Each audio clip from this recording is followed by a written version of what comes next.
Министр Жалал-Абадта коронавирустан айыккандар бар экенин айтты. Бул тууралуу саламаттыкты сактоо министри Космосбек Чолпонбаев Ош Жалал-Абад областында коронавирус аныкталган адамдарды дарылаш үчүн Бишкектен кошумча медициналык бригада жөнөтүү учурунда билдирди. Жалал-Абадта коронавирустан айыккан адамдар бар экенин белгилеп, ал жөнүндө кийинчерээк маалымат берилерин кошумчалады. Саламаттыкты сактоо министрлигинин маалыматы боюнча 9 дарыгер коронавирус жуктуруп алган бейтаптарды дарылоого 1 ай бою көмөктөшөт. Алар менен жолуккан саламаттыкты сактоо министри Космосбек Чолпонбаев дарыгерлер үчүн бардык шарттар түзүлгөнүн, эң башкысы ооруну жугузуп албай өз милдетин так аткаруу зарыл экенин билдирди. Бишкектин көчөлөрүнө кошумча 400 патрулдук кызматкер чыга баштайт. Бул тууралуу Борбор калаанын коменданты Алмазбек Орозалиев билдирди. Орозалиевдин айтымында Борбор калаанын көчөлөрүндө кошумча 400дөй патрулдук кызматкер чыгат. Алар санитардык карантин эрежелерин бузгандарга карата чара көрүшөт. 30 мартка караган түнү Кыргызстандын аймагында коменданттык саат талабын бузган 148 адам кармалып, милиция бөлүмүнө жеткирилди. Жалпысынан өзгөчө абал жарыяланган 5 күндүн ичинде өлкө аймагында түнкүсүн көчөдө жүргөн үчүн 1087 адам кармалды. Коронавируска байланыштуу Бишкек, Ош жана Жалал-Абад шаарларынын Ош областынын Ноокат, Кара Суу райондорунун, ошондой эле Жалал-Абад областынын Сузак район аймактарына 25 марттан 15 апрелге чейин өзгөчө абал киргизилген. Бул аралыкта аталган аймактарда коменданттык саат учурунда кечки саат 8ден таңкы 7ге чейин көчөдө адам да, автомашинада жүрбөшү керек. Дарыгерлердин экинчи тобу Баткен, Жалал-Абад жана Ош областтарына жөнөп кетти. Эпидемиологиялык абалга байланыштуу Баткен, Жалал-Абад жана Ош областтарына барып иштөө ниетин билдирген дарыгерлердин экинчи тобу Бишкектен жөнөп кетти. Бул тууралуу 30 мартта саламаттыкты сактоо министрлиги кабарлады. Мекеменин маалыматына караганда, алар аталган областтардагы эпидемияга каршы жана дарылоо иш-чараларына катышат. Жогорку квалификациядагы медицина кызматкерлери 1 айга жөнөп кетишти. Алар облустук клиникалык ооруканаларга жардам берет деп айтылат министрликтин маалыматында. Дарыгерлер бригадасы жеке коргонуу жана тамактануу үчүн зарыл каражаттар менен толук камсыз болду. Аларга кошумча айлык төлөнүп берилет. Ички иштер министри өзгөчө абал убагында журналисттерге аккредитация берилбейт. Кыргызстанда коронавируска байланыштуу киргизилген өзгөчө абал убагында журналисттердин көчөгө чыгып иштешине уруксат берилбейт. Бул тууралуу 30 мартта ички иштер министринин орун басары Бишкектин коменданты Алмазбек Орозалиев билдирди. Анын айтымында мындай чектөөгө соңку абал боюнча жүргүзүлгөн талдоо себеп болду. Комендант журналисттерге кайрылып: "Биз кырдаалды талдап чыктык. Журналисттердин өздөрүнүн саламаттыгынын коопсуздугу үчүн аларга аккредитация бере албайбыз. Бул биринчи кезекте сиздердин ден соолугуңуздардын коопсуздугу үчүн керек", деди. 25 мартта Орозалиев журналисттерге чектөө болбой турганын айткан. Ал "Мен билгенден журналисттер топтошуп иштебейт, андыктан коркунучтуу эмес", деген. Эксперт: АКШда коронавирустан 200 миңге чейин адам өлүшү мүмкүн. Жугуштуу оорулар боюнча улуттук институттун директору Энтони Фаучи 29 мартта ГН телеканалы тартуулаган интервьюда ушундай божомолун айтты. Адис АКШда вирусту миллиондогон киши жугузуп алып, 100 миңден 200 миңге чейин адам көз жумушу мүмкүн экенин эскертти. Ошол эле учурда Фаучи абал тез өзгөрүп жаткандыктан бул божомолдор туура эмес болуп чыгышы мүмкүн экенин да белгиледи. Жекшембиге карай АКШда COVID-19га 125 миңден көп киши чалдыкканы, 2201 киши көз жумганы расмий маалымдады. Ал эми дүйнө жүзүндө вирусту жугузгандардын саны 690 миңден ашты. 33 миңдей бейтап дүйнө менен кош айтышты. Комендант: Ошто жазгы талаа иштерине тоскоолдук болбойт. 29 мартта Кара Суу, Ноокат жана Ош шаарынын коменданты Малик Нурдинов жергиликтүү бийлик менен акылдашып малды жайытка чыгаруу, жазгы талаа иштерин уланта берүү керек экенин билдирди. Анын айтымында бул иштерге эч кандай тоскоолдуктар болбойт. Азыр талаа жумуштарынын маалы жана малды жайлоого жайытка чыгара турган учур.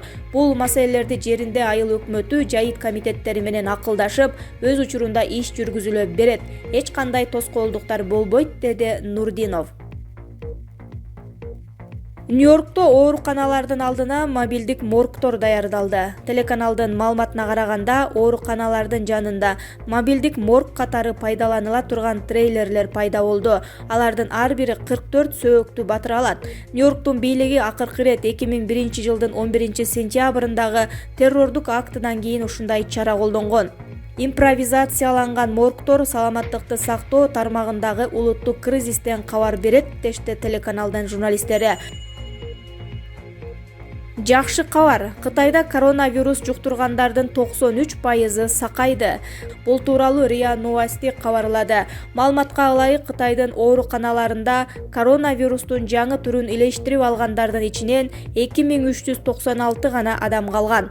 Жалпы жонунан бул өлкөдө коронавирусту 81470 адам жуктуруп алган. Анын ичинен 75770 адам айыгып, ооруканалардан чыгышты.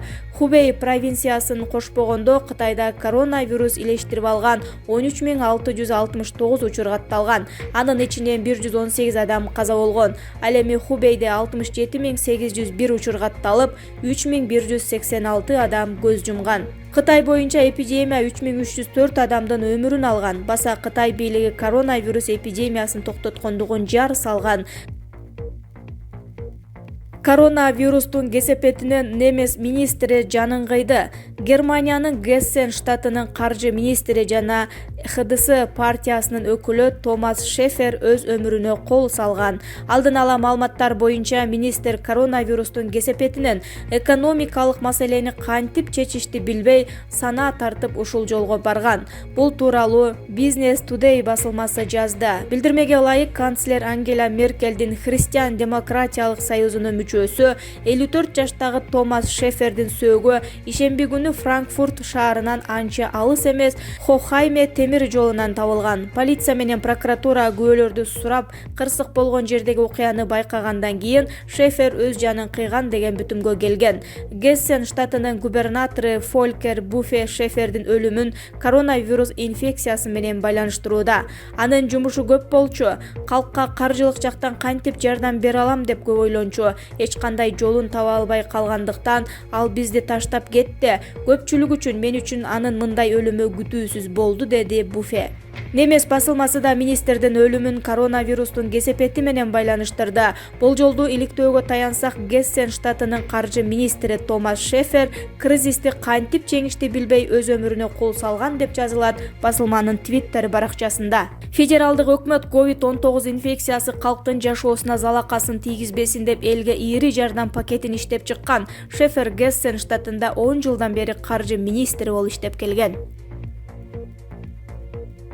Орусиялык Хабиб Нурмагомедов бүгүн 30 мартта түнгө чейин өлкөдөн чыгып кетпесе, 249 турниринин негизинде 18 апрелде боло турчу америкалык Тони Фергюсонго каршы беттешке катыша албай калат. Бул тууралуу орусиялык басылмалар жазып чыкты. Хабиб Нурмагомедов учурда Дагестанда машыгууларды өткөрүп жатканын мушкердин машыктыруучусу жана атасы Абдул Манап Нурмагомедов билдирген. Чынын айтсам, азыр эмне деп айтаарымды билбей атам. Хабиб азыр Дагестанда машыгууларын өткөрүп жатат жана бизден эч нерсе көз каранды эмес. Бардыгыңыздарды Орусиядан күтөбүз. Мен бул беттешти Орусияда өтүүсүн каалайм. Хабиб азыр мыкты даярдыкта, деп билдирген мушкердин атасы. Орусиялык басылмалардын билдиришинче, Хабиб Нурмагомедов бүгүн түнгө чейин өлкө аймагынан чыгып кетпесе, анда бул беттешти Орусиянын аймагында гана өткөрүү мүмкүн экенин жазышууда. Маалыматка ылайык, коронавирус пандемиясынан улам Орусия чек араларын толук жаба тургандыгын кабарлаган. Нарындагы бейтап Пакистандан дааваттан келген, ал жүздөгөн адам менен байланышта болгон. Нарын шаарында коронавирустун алгачкы учуру катталганы кечээ белгилүү болду. 61 жаштагы бейтап 2 апта мурда Пакистандан дааваттан кайткан болчу. Өкмөттүн аймактагы өкүлчүлүгү кабарлагандай, бейтап өткөн жылдын 15 ноябрында Пакистанга кеткен. 15 мартта саат 10-до Лахол Ташкент Бишкек рейси менен Манас аэропортуна учуп келген. Ташкентте Бишкекке рейсти 5-6 саат күтүш түшкөн. Манас аэропортунан үйдөн чыкпай отуруу, эч ким менен байланышпоо, дене табы көтөрүлсө тез жардамга кайрылуу боюнча түшүндүрүү иштери жүргүзүлгөн. Бирок бул адам Бишкек шаарында уулунун үйүндө 4 күн болгон. 19 март күнү Бишкек шаарынан Нарынга саат 15-тен 16-лар өткөн чамасында 7 киши менен чогуу бир таксиде келген. 22 март күнү 18:30 чамасында Нарын областык бириктирилген ооруканасына обсервацияга жаткырылып анализ алынган. 28 мартта анализинен вирус табылган. Азыркы учурда изоляцияда. Абалы канаттандырарлык, эч кандай даттануусу жок дешти өкүлчүлүктөн. Бейтап менен байланышта болгон адамдардын баары көзөмөлдө. Биринчи категориядагы контакт болгон 15 адамдан анализ алынды. Үй бүлө мүчөлөрү обсервацияга жаткырылды. Экинчи категорияда контакт болгон 127 адамга үйүнөн чыкпоо боюнча түшүндүрүү иштери жүргүзүлдү. Жашаган көчөсүнө пост коюлду. Эгер биринчи категориядагы 15 адамдан вирус табылса, экинчи категориядагы адамдардан да анализ алынып, алар менен контактта болгондор иликтенип, иш алып барылат деп кошумчалашты. Эске салсак, буга чейин Пакистанда даават кылып жүргөн кыргызстандыктан коронавирус табылган. Ал Исламабадта дарыланып жатат. Бейтап менен чогуу жүргөн дагы 4 кыргызстандык изоляцияда. Кыргызстанда коронавирус дагы 10 адамдан табылды. Бул тууралуу 30 мартта биринчи вице-премьер-министр Кубатбек Боронов республикалык ыкчам штабтын жыйынында кабарлады. Анын айтымында вирус жаңы аныкталган 10 адамдын баары Жалал Абад областынын тургундары. Ошентип өлкө аймагында коронавирусту жугузгандардын жалпы саны 94 адам болду. Алардын ичинен 49 адам Жалал Абад областында, 31 Ош областында, 2 адам Ош шаарында, 1 Баткен областында, Чүй областында 2, Бишкек шаарында 8 жана Нарын областында 1 адам катталды. Кубатбек Боронов өлкө жарандарын карантиндин шарттарын сактап, ооруну жайылтпоого салым кошууга чакырды. Өзгөчө абал жана өзгөчө кырдаал киргизилген аймактарда жарандар ээн эркин көчөгө чыгып жатышат. Бул инфекциянын жайылышынын бирден бир көйгөйү болуп жатат. Ошондуктан бардык чектөөлөр аткарылышы керек деп билдирди Боронов. Буга байланыштуу Бишкектин комендантурасы жарандарга уруксат берүү жаатында ишти ыраатка салуу зарыл экени айтылды.